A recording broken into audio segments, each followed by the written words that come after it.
this is actually my first day meeting Preston, and I was introduced to Preston by Julien and also some of Preston's homies. And basically, if you don't know Preston, this is a guy who, in my mind, is one of the premier teachers in social media right now, kind of coming up. And this is sort of something that we're just sort of sitting here talking about, which is that back in the day, or even still now, you have the guys that sort of blaze the trail. You have Anthony Robbins. What was his main mentor's name? It was Jim Rohn. Jim Rohn, yeah. who really blazed the trail. Yes. Then you have guys like your mentor, Michael Beckwith, yeah. who's incredible. And these were guys that kind of came up teaching self-development, inner growth, outer success, all that kind of stuff. They come up teaching that through really just grinding it out with like trying to get a mainstream book deal or like underground seminar circuits, no social media. Maybe they're doing infomercials, like late night infomercials, which is so intense to think about. So all of us, we're sitting here and we have the advantage of teaching personal development through social media. We just create ideas and throw it out and you get to watch it. Back in the day, like we actually remember a time when you couldn't look in your phone and just see a bunch of, self-help stuff, right? But now if you're a younger person, you're just seeing this and that's normal to you that you just pull your phone out. We didn't even have cell phones. When I was growing up, we actually had rotary phones that you... Yeah. You guys don't remember this? You go... Back in my day. And it go like that, right? Like my old number was 224-918 when you go... Yeah. Like that, and you'd have to do the whole, the 9 would go, then the 1 would go like that, and everything was just slower. Like if you're out at a festival or something, and you lost your buddy, you found him when you went home. Yes. You didn't get to text each other. It was over, yeah. So this is kind of like, a newer generation, and what's funny to think about is that we're now able to communicate our ideas through a telephone or through the computer. Now someday, as much as we want to leave a legacy, I think what'll happen is it'll be in full VR, and our stuff will even be archaic because they're used to actually having a handshake with Anthony Robbins, and Anthony Robbins is going to do a virtual reality one-on-one intervention with you. He's shaking your head. He's like, listen, I'm the giant. You listen to me. You listen to me, little kid. Stop smoking. Stop it now. He's shaking his head. And that'll be it. And our crappy YouTube videos just be whatever. But we're working within this framework now, and the thing that I want to talk to you about is contribution in an era of social media. Yes. And what contribution means to you, what you get out of it subjectively in your inner experience being a teacher, the impact that you want to have on people, and maybe even throw out a couple ideas to encourage if anybody else has a message to share, how they could contribute to that dialogue in this sort of next generation of self-development teachers that are coming up now through social media. For sure, man, for sure. Yeah, what's interesting is I didn't start out wanting to do this per se. I started my YouTube channel because so many people kept coming to me. I got sick, and because I got sick, I started looking into how to get better. What kind of sickness? I stressed myself out enough to create a heart condition. Wow. And I didn't want to die, so I started looking into how to not be stressed out and what I was eating, and changing those two things. My girlfriend at the time, her mother gave me a book called Ask and It Is Given by Jerry and Esther Hicks, Abraham, and I read that book and I got 4 pages in and it said, your thoughts become things and you create your own reality. And I was 25 years old and I was like, what the hell is that? I've never seen that in my life. I've never even heard that. Nobody I've ever met would ever say some shit like that. And I got so upset that it and inspired that it drove me to find out what else we weren't being taught. And everybody in my sort of friend group and family and everybody sort of in the industry that I was in, which was acting, started saying, Preston's like a black Buddha now. He woke up, right? But I was still an actor. I was still doing commercials and I was on Entourage and 90210 and all of these Which Entourage episode? I would love Entourage. Yeah. Which episode was it? So I was Lloyd Lee's assistant in season 6. So you remember how Lloyd leaves Ari and then he becomes an agent? Yeah. I became Lloyd's assistant. I remember that. Yeah, and then the season finale, Ari walks through the office shooting this paintball gun. Yeah. And he goes, where's Lloyd Lee? And he comes up to me and I'm like, oh, and I say something. I don't remember what the hell I said, but the whole point being. It's one of my favorite episodes, by the way. Yeah, it was a good episode. It was amazing, especially to be behind the scenes and see Jeremy Piven when the camera wasn't on, and to see they changed the script a couple times right before he did that monologue, which was 7 pages, and he just ate it. and like embodied it and went for it. And everybody in the place was like, whoa. Yeah. Right? Well, And I think Ari Gold's one of the TV's all-time best characters. so good, so good. Whole point being is that I didn't start out wanting to do this as a career. I did this because I felt like, A, everybody was asking the same questions, which is why I called my YouTube channel Questions with Preston. And B, there wasn't a me when I was growing up.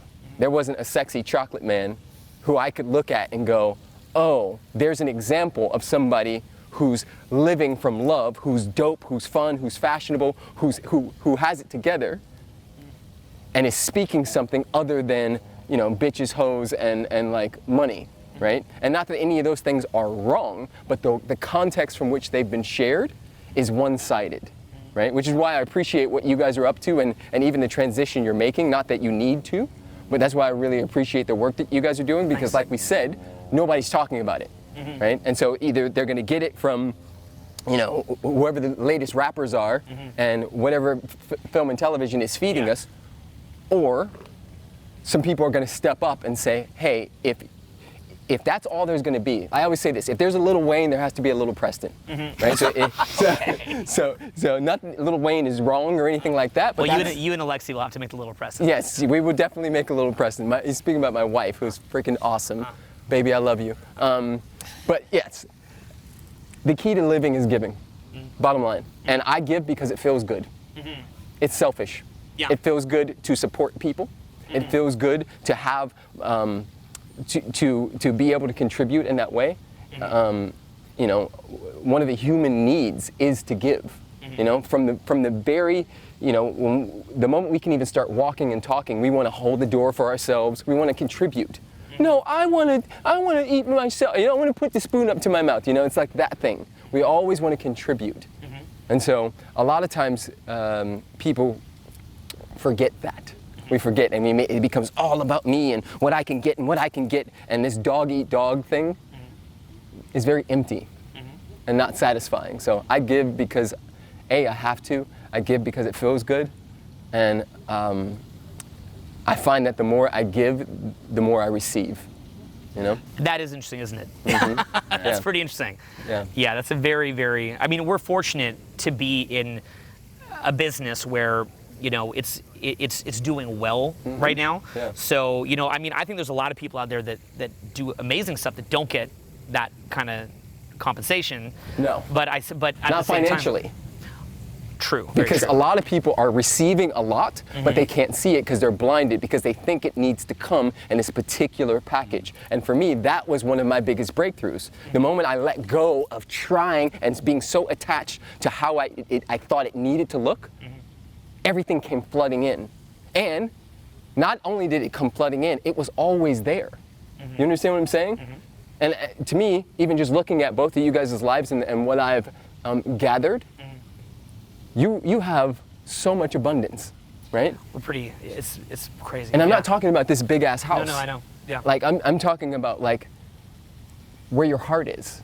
I'm talking about those two little beautiful boys running around here. I'm talking about that you can actually grow a gigantic beard like that. Like Well, that's a hair transfer to my face. But yes. Take it there and put it there.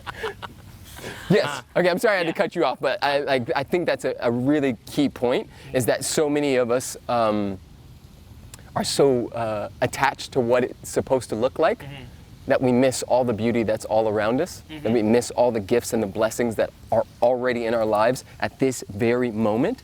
You know, people come to me all the time asking, how do I become more attractive? How do I become more wealthy? And I always remind them, it's not a matter of becoming, it's a matter of revealing.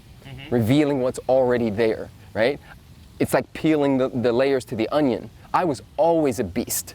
We talked about this earlier with your background and my background. I used to be in a gang, I used to fight, I used to steal, I used to do all kinds of stuff.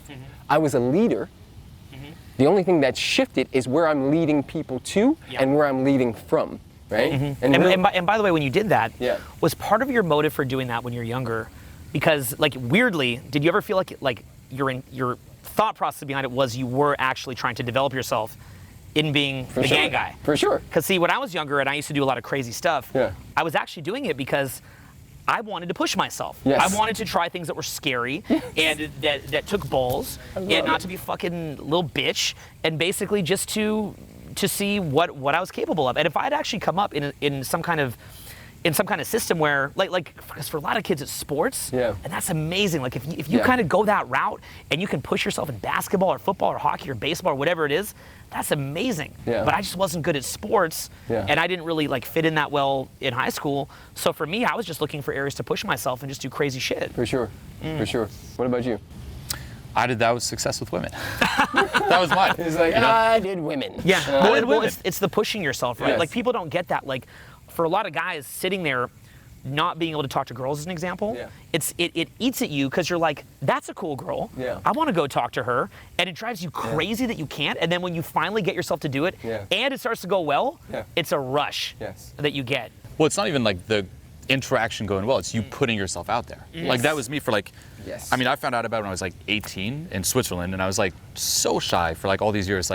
I'd joke about it in videos, I couldn't even, I'd get anxious for a family gathering where cousins would come in and stuff. It's so what's new with you? I'm like, nothing. And it's why are you so quiet? I'm like, it was horrible. So I was anxious there. And I remember the first time I ever just said hi to a girl, probably one of the best moments of my life. Nothing happened. It was 20 seconds.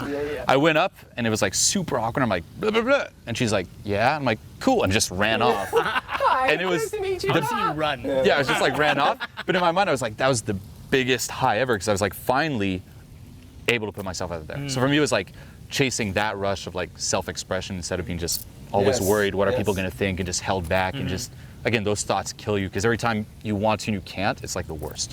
One of the things that I really enjoy trying to show people is what you said about realizing that the abundance is there.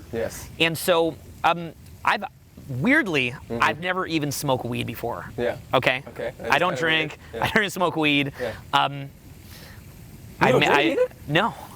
No, I mean, I may have inhaled secondhand weed fumes at some point with Mike here. I don't really know.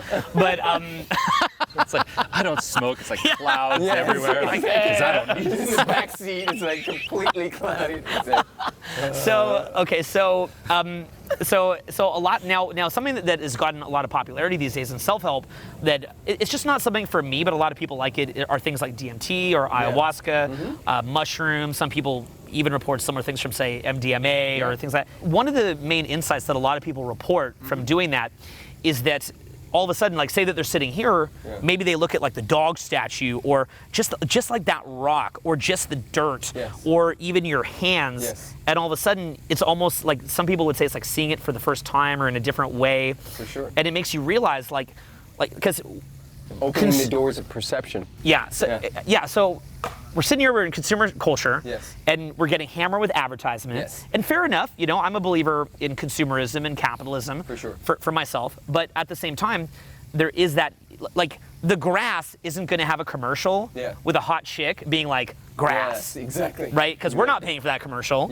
And if you're at home and you're complaining there's not a commercial like that, make the commercial. You don't like it? Make a commercial saying, look at the fucking grass, and then you can put that out there, but don't complain. So that being the case, since most things are towards products and whatnot, most advertisements are towards products, there's not a lot that teaches us, yo dude, look at the fucking grass. It's amazing. It's fucking amazing. But even in saying that, one side of saying that, it sounds kind of dumb, it's amazing, the grass is amazing. But then on another level, if you actually look at it, it's amazing. That's just fucking amazing. Yeah, for sure. So some people say that hallucinogens can help open that up. What I often experience, say we're coaching success with women, you'll see a guy who's hypnotized to believe that if he had a girl, then his life would be complete. Then he'd be good enough. But see, to me, it's almost sometimes you're so stifled down that the only thing that would even kind of penetrate that fog around your head, whether you'd call that ego or you're trapped in your head or trapped in your thoughts, whatever you call that, the only thing that will penetrate that fog is having sex with a hot chick. But even then, and here's the bet, this might even surprise you, a lot of our students who even wind up sleeping with a hot girl, they come back and they're like, I'm still not happy. Yeah, of course not. I'm still not, because even that couldn't penetrate through. Yes, because they're chasing the high. We have been taught very early from and think about this, all of you think about this. probably right around 3, we start hearing and being taught to be good little boys and girls. And if we're good little boys and girls, Julien still teaches that now. yes, we will receive attention, toys, and love, right? So it's a contingency. You do this, and later you'll receive this, right? So we've been set up from the very beginning. And then right around 8 or 9, we start hearing, gotta get good grades, you can get into a good school. You get into a good school so you can get out and get a good job, and when you get a good job, you'll get a good mate, and you get a good mate, and you'll have some good kids, and then finally, in the far-off future, you'll finally be happy, right? We've been sold this dream, and it is clearly the American nightmare. It's a nightmare. But the thing is nobody's offering a different solution. Or at least we have not trained our ears to hear the different solution. I coach people all the time, and I talk about this with them. When they are experiencing down times, right? So a lot of people come to me and say, you know, what do I do when I'm experiencing damn near depression and anxiety and I feel overwhelmed and all of this stuff? And one of the things I teach all the time is to reach for the low-hanging fruit. And I give this metaphor where if you were in the desert, right? If we were all in the desert and we were starving and we didn't have any water or no food, and we saw a tree, and that tree, we could see way up in the tree, there's all these juicy mangoes and all of these things that have all this water and this meat on it. But lower down the tree, smaller fruit, maybe not as juicy as that one. That's the fruit we reach for. You take that fruit, you take a bite, you sit down, you rest, you slow down to the speed of wisdom and listen and allow your body to be nourished. And then all of a sudden, a few hours from there, you now have more energy to climb higher in that tree and reach the truth of your soul, the truth of your being, right? We all have individualized curriculums that we came here to fulfill. How you do that, now I'm going to take it from metaphor to like what that looks like for me, for example. I'm not caught up in the illusion that life is supposed to be good all the time. Life just lifes. It gives no fucks, right? It's impartial. It just shows up. That's the nature of life. And it's beautiful when you can embrace and accept that. Most people are in resistance to life because we've been sold that it always needs to be good. One more hit, gotta be good, right? And so the moment we let go of the good and go, oh, this is just life-lifing, when I'm experiencing lower vibrations, I reach for the low-hanging fruit. What is that for me? Chasing my wife around and smacking her butt? Yeah. See, for a lot of our guys, that'd be the top-hanging fruit. So, okay. Dancing. I love surfing, right? I usually go on YouTube and I type in like newscasters laughing. I'm not sure if you've ever seen those videos where it's like a compilation of newscasters who are like can't stop laughing. Yeah. Right? These are all low-hanging fruit for me. The moment I go surfing, I get into nature, I start dancing, I watch a funny video, I immediately just fill my cup just a little more, right? And from that having just a little more juice in my cup, I can add a little more and a little more, and then eventually I'm so full that I can give from the overflow. And that overflow is a beautiful thing. When you are in alignment and you're tapped in and you're living from that space, that is like a drug, you know? But it's the most natural one there is, and it comes from accepting what is. Feel me? Do you know that this is exactly what we teach for how guys to talk to girls? But of course. Yeah, we teach them, we say, go out. Yeah. Okay, I'll like drill down this just a little bit. Okay, Do it. so Do it. Okay, so we teach go out Yeah.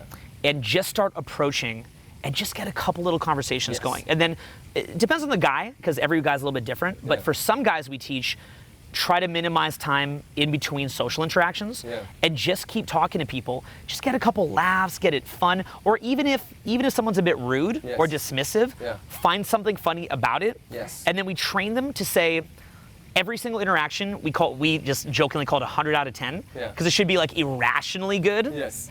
And then we teach them find something funny about it and then to get to the next one quickly. So what I'll do when I coach guys is I take them out and I'll tell them in advance, I'm going to ask you after every interaction how to go, and you got to tell me 100 out of 10, you got to tell me something funny about it. Yes.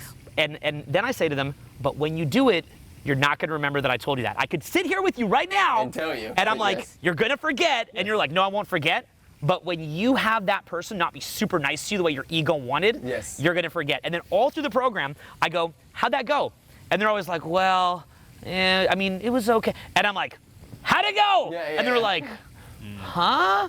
I'm like, how did it go? And then they're like, oh, 100 out of 10. And it's funny because the reason I coach like that is because if every single interaction that they're having, they see the funny humor in it, and then they say, who the fuck would have the balls to do that?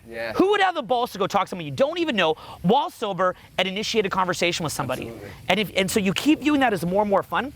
About an hour in, you are in the fucking zone. You're so happy, and now you walk up to people, stone sober, and you get more present. You feel great. The cup is full, and you're like, "Hey," and they react a million times better. And it's just about appreciating the small things. But what you're saying there about learning to appreciate the small things, which I think the things that you said, by the way, are awesome. As a side note, but appreciating the small things. It means that it sets you up to when you have that big win, you don't wind up like the Manhattan stockbroker who even if he doesn't have that next $1 million piece of art, he's pissed out of his mind because he didn't learn how to let it land. So even if you're sitting at home, and if you can't enjoy what you have right now, your mind has been wired and trained and conditioned, including in emotional addictions, perceptual addictions, and the way that your mind is set up, not to enjoy it. Even if you're sitting at a crib like this, you find a way to feel the same way that you always did. Yeah, I just want to bring it back to what you're saying with the way that we're conditioned, where it's like, again, it's like chasing those highs. Just based on that, and I really want to emphasize that point because that's like huge. That's where you're conditioned to believe that you're not good enough, as you said, because from the moment literally that you're born, you're taught that you're only good enough when you're good. So from the start, you're like, by default, my entirety is not good enough. I'm only loved when I'm this part of me. So you start hating yourself, you start chasing, things to compensate for that, and it's never ending. And you mentioned the typical, like, go to school, get good grades, but even now, most likely what you're chasing is a new set of conditions. Whether it's get this girl, make X amount of money. If you're asking someone like, well, I need a good purpose to be happy, that's chasing new conditions, like chasing the good grades, chasing the good life, and it never works because it's coming from the wrong place. And you know what's interesting about that? I'll use myself as an example. So there are 3 core desires, 3 core wants that all humans are always looking to check off. Approval, control, and security, right? So approval, let's call it validation, wanting to be liked, wanting to be loved, wanting to be a part of something. Security, base desire, right? Safety. Our ancestors in Africa started this, and we have kept that reptilian brain since then, right? And then control. We always lean on control when we are not experiencing approval and or security. So we control the way what we say and don't say, what we wear and don't wear. We try to control our kids, our parents, our God, like we try to control the whole thing. And so looking at myself at that, right, at a very early age, I was placed in special education classes, like very early. They started testing me at like 3, at I think 8, they took me out of the class with 30 children and put me in a class with 4 mentally ill children who were playing with blocks. And at 8 years old, you know the difference. Right? So they're drooling on themselves, and there's nothing wrong with this, but it wasn't explained very well why I was in there. So I made up a story about myself that I was the dumb kid, that I was less than, that I wasn't as smart as everyone else, right? And this is still something I work through all the time, because this is very early programming. All humans are dealing with anywhere from 10 to 100 traumas by the time they're like 20, right? And so this was a trauma of mine. So because I was already held, the context of Preston, little Preston, was that he's not as smart as all the other kids. My parents, schooling, everybody held me that way. When I found out that I would get celebrated if I was good at sports, I began to be really good at sports. I began to dominate at sports. What sport? Basketball. Awesome. And anything I would play, because I was seeking approval, right? Now, if we don't have something in our lives that comes in and gives us, because remember, without awareness, there is no choice, right? So most of my life, I went without awareness. And so I have no choice. It's like a fish in like a little small bowl, right? He has no awareness of the ocean. And so therefore, the only choices he has is the little bowl. And so most humans, your parents, my parents, your parents, probably most humans we run into don't have this awareness, therefore they don't have the choice. The moment you bring awareness in, you add in possibility, right? And so for me, this is such a big thing because from the gate, we are dependent on our parents or providers, grandmothers, whoever's there. We need their approval. We need them for survival. And so we learn at the most crucial times. Think about it. You come out, you're a blob. You're this ugly little alien, right? You can't do anything. From 0 to 7, think about how much growth that is. We will never grow that much ever again, where you go from literally nothing, just to skipping, running, manipulating, jumping. I just watched your kids freaking like work you. What am I gonna do with my shoes, Dad? Right? Like they're working you. They are. From freaking, that kid was just one a few years ago. You know what I'm saying? And so like, at the most crucial times of our growth, we are being taught consciously and unconsciously that we must seek approval from our parents. And if anything comes into play, like sexual abuse, which most people are dealing with, most of the people I work with. Do you think most people? Most people. Sexual abuse. Most of the people watching this video have had sexual abuse. Wow. That's my experience. Anything, any workshops, any people I coach, and I coach thousands of people all over the world. Any given room. I know. I've been stunned at the amount of very pretty girls who have sexual abuse. Guys too, by the way. When I first started Yes. diving deep and coaching this, 1000%. I was like taken aback by how many guys as well. That to me, 1000%. that is so crazy to me. Yes. By the way, I mean, after everything I've been through, I never imagined that people would deal with that. I know that a lot of pretty girls, like say a lot of girls that do stripping, as an example, you look at these like super hot girls and they're really fun and charismatic. You're like, what do you do on the fucking pole? I mean, it's a cool job. I actually think like it is a cool job, but it's not uncommon. Like I've dated some strip dancers, and the split that's had on them, like, I mean, you remember Jackie, right? Just like this beautiful girl, amazing. Like I love her so much. Yeah. But what she went through, I mean, she had actual schizophrenia. Yes. And you wouldn't know it to sit here. Yeah. You wouldn't know that she has schizophrenia. And then maybe once every few weeks, or a week, you know, you'd see her just go like in some weird place, and you're like, what the fuck's happening? And then she'd come back, she's like, how long was I gone for? You're like, a couple minutes. She's like, I feel like I've been gone for weeks. And, you know, and she dealt with that because what happened was she went through so much trauma that I think her mind split. And I've also been with girls who have borderline personality disorder, BPD. And if you're a guy, and there's a book about that called I Hate You, Please Don't Leave, or I Hate You, Don't Leave. So if you've ever had a girlfriend who like starts yelling at you and screaming, and then as soon as you walk away, begs you back, maybe that's all girls, but apparently that's a hallmark of BPD, so look it up. You're gonna get in trouble for that. Yeah, line. I know. I'm kidding. So basically, so essentially, what you have there is there is that crazy trauma. I know for me, the one that I get, and I'd be curious if you still get this, is because of my trauma was around not being able to socialize or to meet girls. When I'm around cool guys or women who I'm attracted to, even though it's become more normal over the past decade, there's still that part of me that's like, holy shit. Like, you know, like when that beautiful girl comes to the door to come into the house, I'm like, whoa, holy shit. You know, or I'll go hang out with like, say, high level, like, you know, male friends of mine or whatever. And I'm like, I'm just sitting at the table, and I got a seat at the table. I might even have like, you know, respect at the table. And I'm like, whoa, it's over. Things are chill now. They're cool. So maybe you felt that way around intelligence. For sure. That. Yes. So imposter syndrome is huge for lots of people, and including myself. I just spoke at one of the biggest financial institutions in the world. Right? I can't say it because I signed 1 million NDAs and all that stuff. And Bank of America. Just kidding. No, it's not them. And one of the things that was interesting was, all the while leading up to it, I was like, me? Are you like me? Right? And this comes up quite a bit, especially when I walk into rooms with Caucasian men who have suits on. There's this whole thing that shows up, right? Because it's old programming, the ego mind, the wounded self trying to come in, the 7-year-old, the 8-year-old Preston trying to sabotage this thing. And so one of the key things that I have learned, and I'm constantly practicing, which is why I can teach it, is I disassociate from that Preston. I sort of laugh at it. I go, look at you. You're trying to sabotage today. And then I meet it with love and compassion. I meet that 8-year-old, that hurt little boy with love and compassion, and I don't resist it.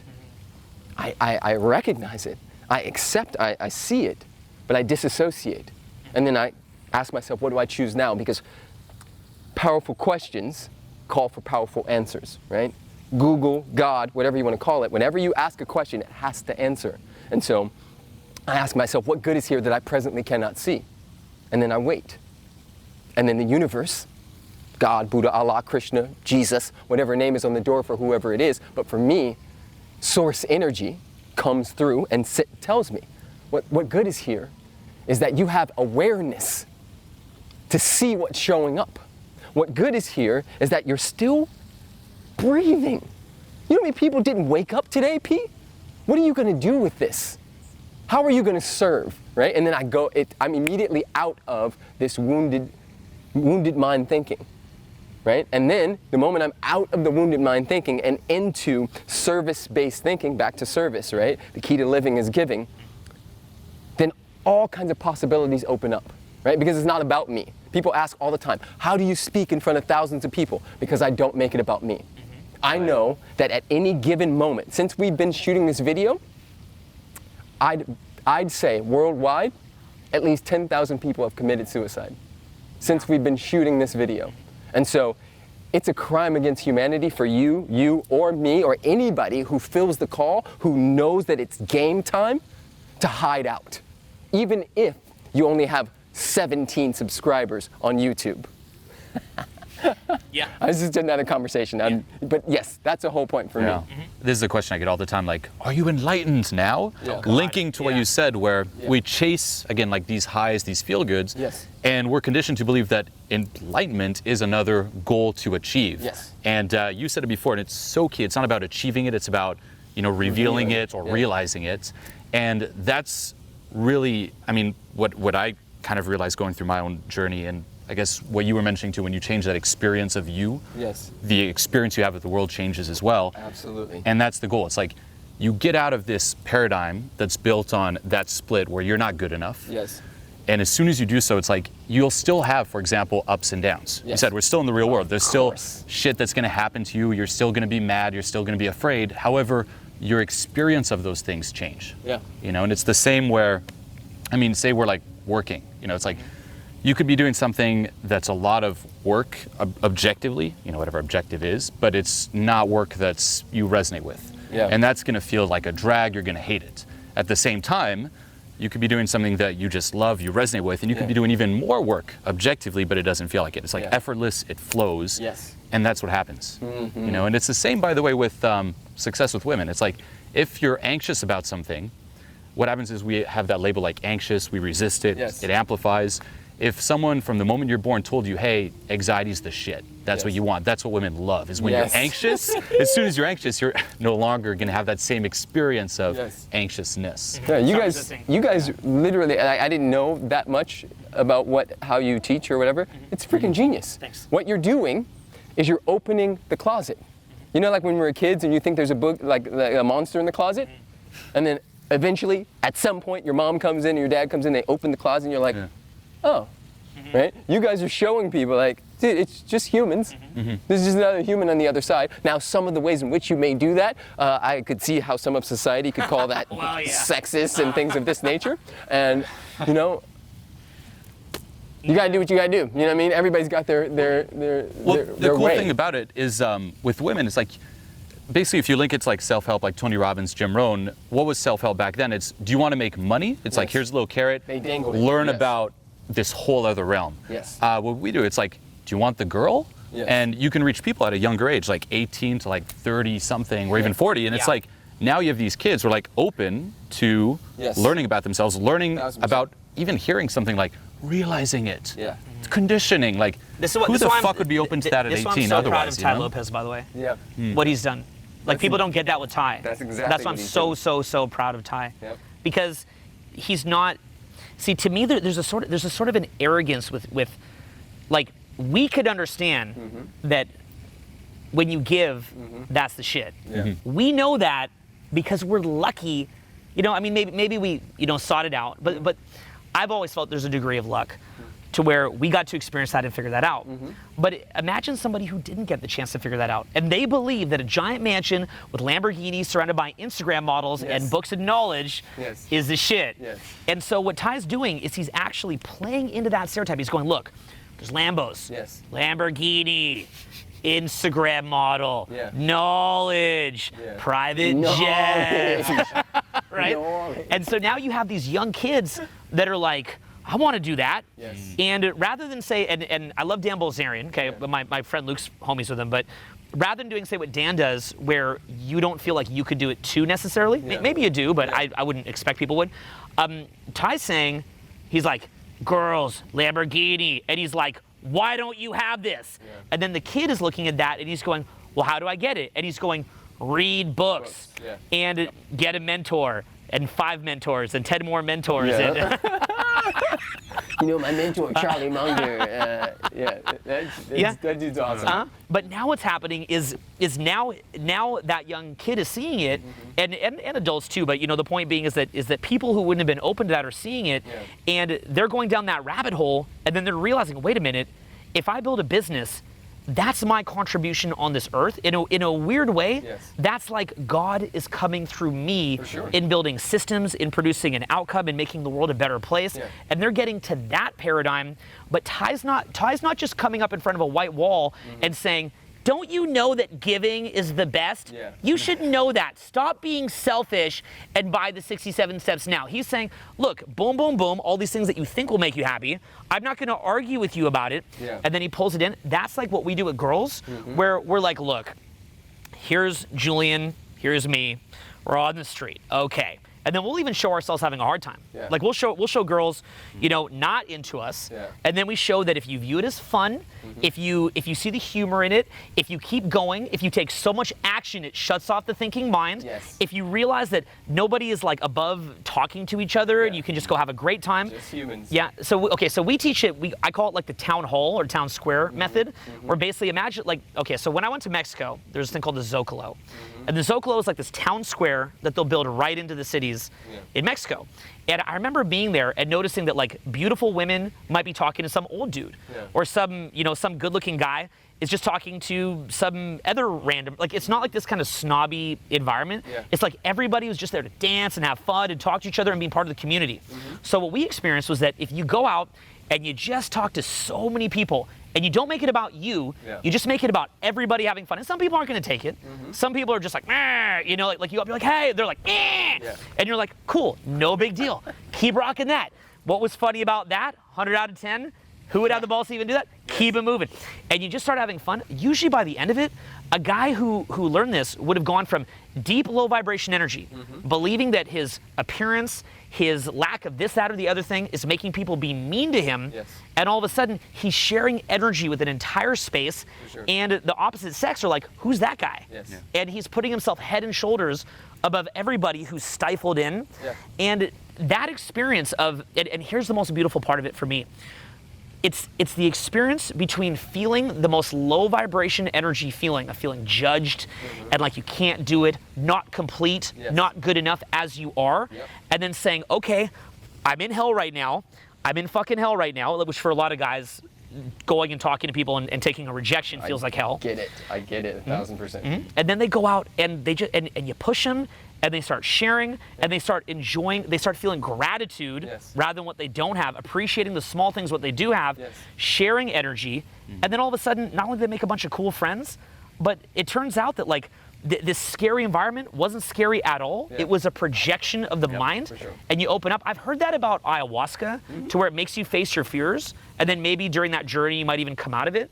And so that's why I think for like a lot of guys that would learn this stuff, they get brought into it, and they get similar genres of awareness. Let's say the psychedelic stuff, I don't really know, but a lot of people say that to me who do it. And then they also learn about contribution. They learn about following their intent, about how their intent manifests, about how their beliefs become self-fulfilling prophecy. I've never, for me, I've never seen a bigger self-fulfilling prophecy than a guy talking to a girl. Because if you believe that you can do it, you can in many cases. And if you don't believe it, you definitely can't. So you see that. But again, the average young guy, it's like, he's not like, let me Google how self-fulfilling prophecies is manifesting in my life in negativity and why I don't need a Lamborghini. They're Googling Lambo, girls, six-pack, and then you bring them down that, and then you kind of move them to the next thing. And I don't know if you've ever had a chance to read books like maybe Spiral Dynamics or Power versus Force, or have you encountered any of those? I'm sure Power versus Force. Power versus Force. It's kind of dense and a lot to be with, so I would need to read it again. Okay. But yes, I have. Okay, so you read about paradigms, right? Yes. So the lowest level paradigm would Shame be and guilt. Shame, guilt, and then you go into like say apathy. Yeah. And then you go into say maybe even anger. Yes. And then you go into things like, you know, like willingness and take action, and then happiness, joy, and then you get into like love and peace or enlightenment, and so like so to speak.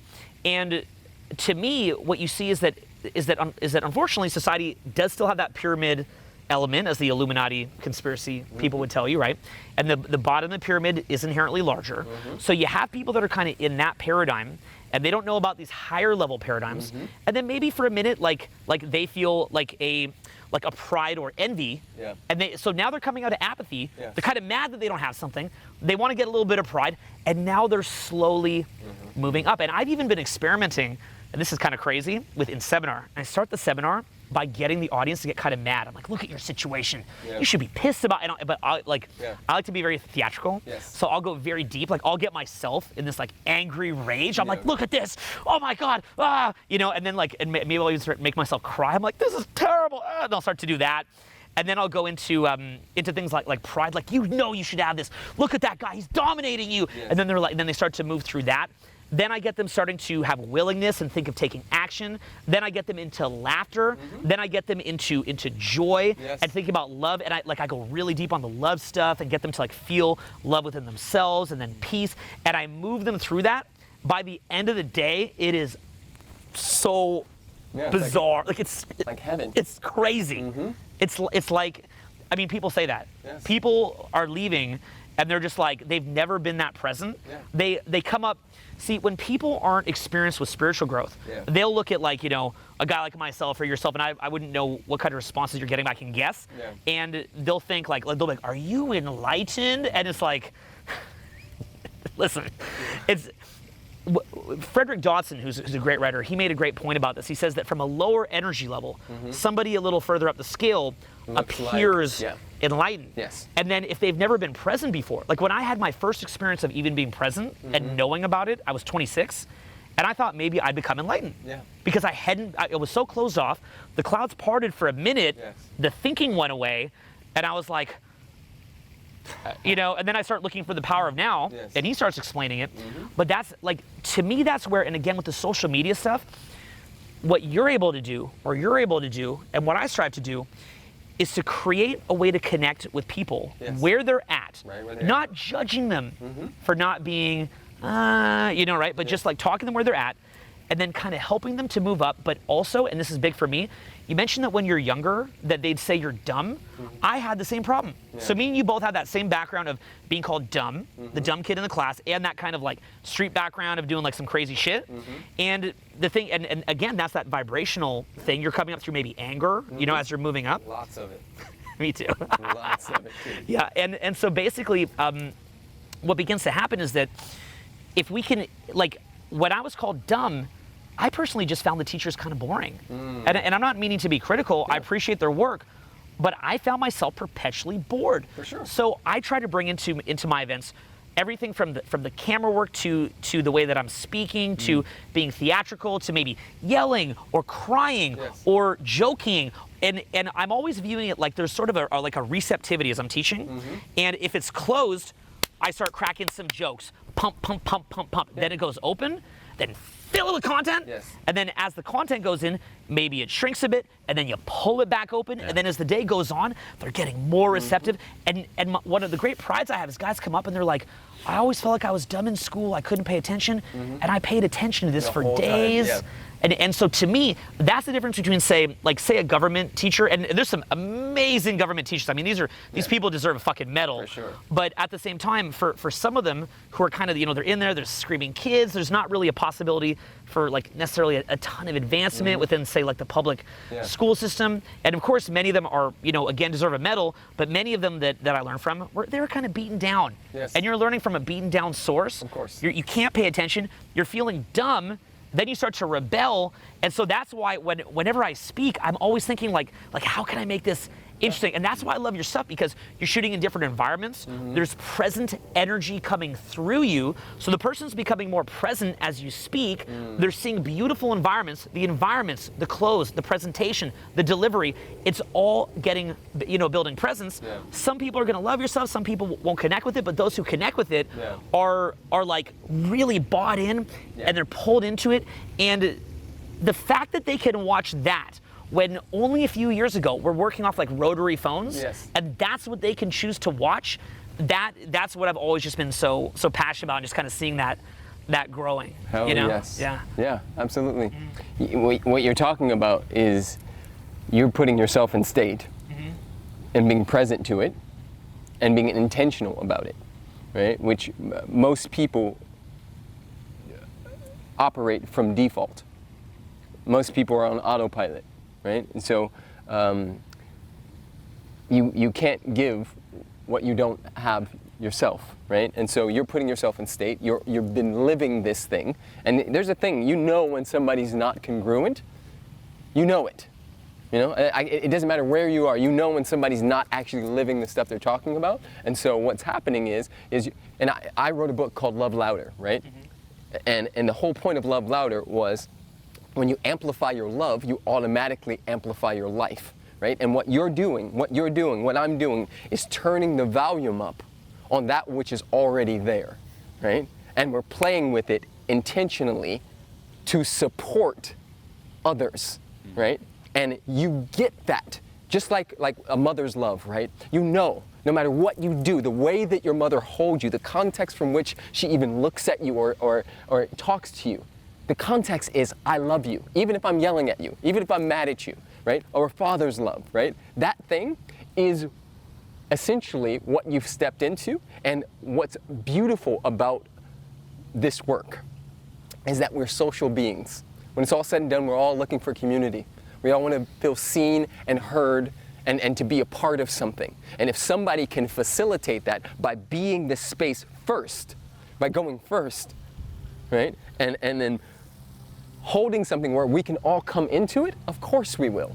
And especially guys, because we were raised in sports and in things where we all have a coach, and the coach tells us what to do, and we get in the game and we do the thing, right? Like, of course. So, hats off to both of you guys, man. It's freaking beautiful. Yeah.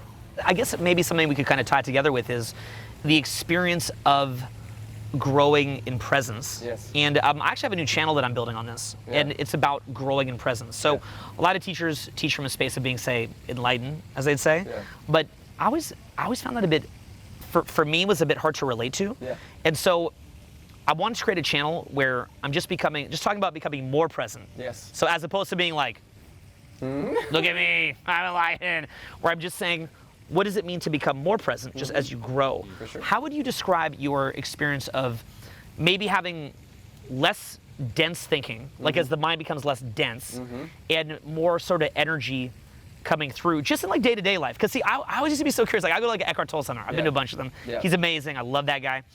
But I'd always be like, what does this look like when Eckhart Tolle goes to 7-Eleven? Yeah, exactly. What's it look like when he wakes up kind of cranky, he needs to take a piss? What's it look like when he ate a burrito and, he's in the bathroom and whatever's happening there? Or when he gets a bill, like when you're in your regular day, just going about it, how has that experience changed for you from, say, when you're younger, and then as you've ascended or moved up? How does that feel for you? Yeah. You know what's interesting about all of this? And I find this to be true with a lot of people who have quote unquote woken up to themselves, right? Because we're all on a journey home to the self. Is that the more present I become, the more curious I become, and the more childlike I become, the more playful I become. So on a day-to-day basis, yes, I have experiences where somebody cuts me off in traffic and I'm like, are you fucking kidding me, right? But I've created, and this is the thing, when you understand that we're creating moment to moment, right? Moment by moment by moment, we're creating our future. And you get and put your intention and attention on that, understanding that what you appreciate appreciates, what you focus on expands. I put so much focus on play, so much focus on presence and actually seeing the beauty in all of it, that there's a freedom in that. We were having a conversation off camera and I felt like you were dodging one of my questions and I went straight into that, right? What I love about you, A, is that you're just like me in that sense. There's a freedom. I gives no fucks on so many levels, right? And kids are like that, right? The more childlike kids are, they're just like, Mommy, he's fat, right? They'll just say, did you just fart? Like they have that thing, right? Yeah. And I find that on a day-to-day basis, I care less and less about the things the world says I should care about. Because I know, and if you've ever seen or been present to, and I have, someone dying, I've been present to many, but let's just say the last one was a woman on the streets of New York the day before Mother's Day. She got hit by a taxi, flipped up in the air, hit the ground, her brain splattered all over the ground. It was so bad that nobody wanted to go in.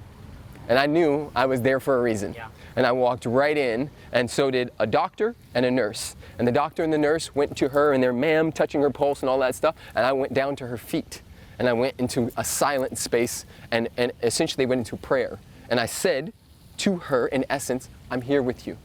If it's that time, I'm here with you. You're not alone. If you're gonna stay, I'm here too. And I just had a conversation with her as she gasped for air and blood squirting out and the body went into this interesting place, right? For me, after I got over the PTSD of seeing someone's brains on the ground, because she did die, her name is Amelia Sturrental. If you're on the internet right now and you wanna look her up, type in Amelia Sturrental, New York City, cab, you'll find it. After that, I realized what a gift that was. We celebrate all the time when babies come in, right? Oh, you had a baby! We celebrate when quote unquote life comes in. But very rarely do we celebrate when it goes out, you know, in this human form. And so I had the gift of being with this stranger during her last moments. And from that day till right now, it heightened how present I am to how precious life is. Because it's literally not promised, right? And so I love my wife with all my heart. I love her with all my heart. And ideally, I would love it if we both died in our sleep at 150 years old. That may happen. It may not. And so while I have an opportunity to love that woman with everything I have, that's the only thing that matters. When it's all said and done, all the stuff, the houses and the clothes, all of this will be owned by somebody else. It will be trash or owned by someone else. So when it comes down to it, the only thing that ever matters is, am I loving? Am I being the space for those who I care the most about? And so literally, and I'm not even joking, on a day-to-day basis, the majority of my time is spent being really playful and being very curious, just like kids. So shit happens. Definitely a regular person, you know, and I have tapped into something that's really special, and that's why I teach it. The last thing I would kind of say is I like how what you're doing, this is something I'm super, super into, is that you're not waiting to start enjoying life. Yes. And I think so many people are waiting for this. Yeah, there's this time when they can be free to joke around and to appreciate things. And I've sometimes wondered if there's an inherent fear that if they were too grateful now, they're afraid that they would lose motivation. Yes. And so I like the paradigm that you're talking about here, where you're not actually afraid of losing motivation by loving life, but you're assuming that you'll be drawn towards more awesomeness. Always. Always, dude. Yeah, for sure. That's a hell of a point, and exactly what I live from. There's abundance. We live in an abundant universe. Anywhere you look, you'll see it. There's an abundance of air. There's abundance of freaking humans. There's abundance of trees. And this understanding that, you know, let's call it the cherry tree, the seed contains the entire tree, right? And I understand that I contain an entire world. Right? And the difference between a cherry tree that blossoms and has all kinds of beautiful cherries and one that just kind of grows like really short and doesn't do well is water, germination, and like actual sunlight, right? And so in the human form, that is gratitude, giving, and personal growth, right? I call them the 3 Gs. When I'm operating from the 3 Gs, it's game on. Amazing. Yeah, and I guess to take out of that, like just rubber meets the road. Remember, you don't need to be trapped in negativity and angst to motivate yourself. You can actually just start enjoying life now, looking at the little things, getting momentum with that, letting presence move through you, contributing, feeding off that. And it's just sort of a different way of going about life. It's not that necessarily one is, say, let's not call it better than the other, but one is more evolved than the other, in my personal opinion. And it means that you'll enjoy your life more anyway. So I guess we'll just wrap with that. Yeah, I'd say lastly, be aware of social media, because that'll reinforce, a lot of social media will reinforce the opposite. Say, the hustle, this is my last point, just with hustle, like that working from scarcity, that working from misery, that's all you'll see. You know, I joke, you scroll down, it's like, how miserable can I look to show how hardworking I am? And you'll see people trying to beat themselves on how miserable they are. So don't buy into that. Don't do it. Don't do it. Don't do it. Abundance, not scarcity. Love, peace, and happiness. This is Julien, and welcome to Transformation Master. It was fucking amazing. This was huge for me. This was so important. This gave me by far the greatest epiphanies I've ever had. We got like real deep, and I found some issues within myself. One of the best things I've seen so far in my life. What you're about to experience going through this program is what completely changed my life on every single level. Okay, be it health, wealth, relationships, higher purpose, you name it. This is the stuff that finally produced that true, long-lasting personal transformation we're all after.